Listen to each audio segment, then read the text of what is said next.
Today we're unboxing an iPhone 6s that should be running its original software version, iOS 9. So here is the iPhone. This is a space gray model, and it looks like it has some pretty decent scratches on the screen. And turning the device over, the back panel looks to be in decent condition. I do see some wear down here, and the camera ring is slightly worn as well. There's a slight dent on this top corner, but everything else looks to be pretty good. So let's see if the iPhone has any battery power. And looks like we do.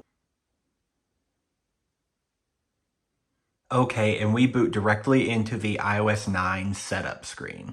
You can tell this is iOS 9 because the iPhone 6s launched with iOS 9 and slide to set up or slide to unlock was removed in iOS 10. However, with the iPhone 6s, it's not as simple as just finding one of these on its original software version. You also have to worry about activation issues. Basically, there's some sort of issue or bug with the servers for these A9 chip devices on iOS 9, and that sometimes allows them to not activate. Historically, though, I've been able to activate one A9 device on iOS 9, and it was this boxed iPhone 6s that I got a couple months back. So with that backstory out of the way, let's go ahead and see if I have luck activating iOS 9. Looks like I might need to find a compatible SIM card for this device first. Okay, I put in a T-Mobile SIM card and it is now saying activation error. So my boxed 6s did this as well, and I had to press try again a few times, so I won't lose hope yet.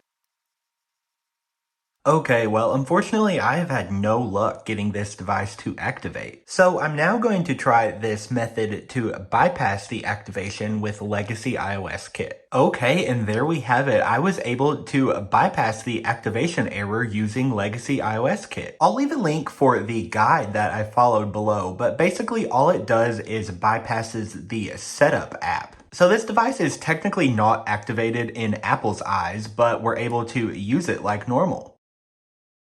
And we are met with the iOS 9 home screen. Let's head into settings and check which version. Okay, looks like we have 9.3.2 here. So I just rebooted this device to make sure it didn't start up in recovery mode or anything. And it totally didn't. It started right up like normal. But yeah, I'm really thrilled that I was able to get this device activated. So I owe a huge shout out to Legacy iOS Kit and everyone who contributes to that. And in a weird way, I think it's kind of nice to have this iPhone with the hacked activation method. And I say that because I have two other iPhone 6s models that actually activated on their own. But I pretty much treat those like they are made of glass because I'm afraid of them deactivating. So I keep them off of Wi-Fi and I don't sign into Apple Music or download any apps. So I've always been too scared to use Siri on my other A9 iOS 9 devices, but let's go ahead and try that out now. What's up?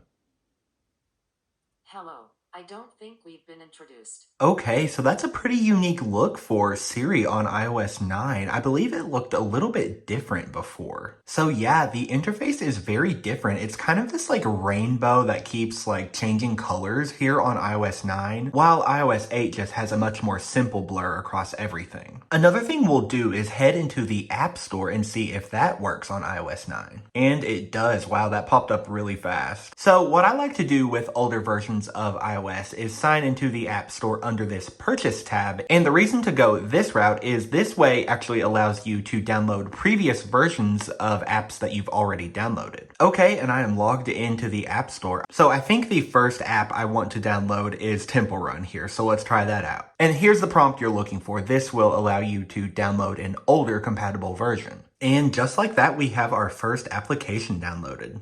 So we can play our first game on the iPhone 6s with iOS 9. This is so cool. I know that Temple Run, of course, doesn't require a lot of power, but the iPhone 6s was a really powerful phone. The dual-core A9 chip was just fantastic at the time, and it also included 2 gigabytes of RAM. Previous iPhones through the iPhone 6 only had 1 gigabyte of RAM, so this was a huge upgrade. So I went to turn on battery percentage, and I remembered that iOS 9 is the first version to feature the low power mode. While we're in settings, let's also check out the wallpapers for iOS 9. So you get 3 categories of wallpapers, first of which are these dynamic wallpapers, which were carried over from iOS 7. And next up, you get get your still wallpapers. iOS 9 here unfortunately got rid of a lot of great wallpapers from iOS 7 and 8. So iOS 9 here only includes 27 wallpapers, while iOS 8 includes 43. iOS 9 had these kind of like sand design wallpapers, and they also had 3 different designs of feather wallpapers. They had these plant close-ups here, as well as these planets and these color explosions. And from this point down, they were all carried over wallpapers. But these live wallpapers are the main star of the show for the 6S. These live wallpapers were of fish, and as you can see here with my boxed iPhone 6S, they were featured on the box. And I can't believe I haven't brought this up yet, but this iPhone launched with 3D Touch. And 3D Touch used sensors in the display to tell how hard you were pressing on the screen. So tapping and applying pressure to this wallpaper makes it move. This orange fish here was used for the rose gold iPhone 6S. This blue and yellow was used for the gold model. And as we can see here, this blue one was used for the silver model. You also had these 3 wallpapers on the bottom, which were kind of like different colors of smoke, and they were, of course, live as well. 3D Touch also worked on the home screen, so pressing firmly on applications would give you some different options. You could also 3D Touch on the edge of the display to access multitasking. And this multitasking experience was new for iOS 9. The windows were larger and they went to your left, while on iOS 8 the windows were smaller. You had some recent contacts on the top and they went to the right. You could also 3D touch on the keyboard and move your cursor around. And here are some of the nostalgic emojis from iOS 9. 3D Touch unfortunately had a very short lifespan though. It was removed from the iPhone XR in 2018 and replaced with haptic touch. It was still present in the iPhone XS models in 2018, but it was removed from the iPhone 11 lineup in 2019 completely. And though Apple put most of the functionality back with haptic touch, it's just still not the same in my opinion. For example, the new way to move your cursor around on the keyboard, you have to hold down in the spacebar, while 3D Touch would allow you to do so anywhere. Another feature I want to check out is Touch ID. I'm curious to see if the activation bypass I use disables this. Okay, let me complete the fingerprint registration, so let's see if the device unlocks. And it does. So that's really cool. This device actually had a 2nd generation Touch ID sensor, and it was much faster. This Touch ID sensor was actually so fast that it became a complaint. And that complaint was, if you would wake up your device with the home button, basically the Touch ID sensor operated so quickly that you did not get a chance to read your notifications. So showing you now while thinking about that, like say I had a bunch of text messages on my screen and I just click my home button.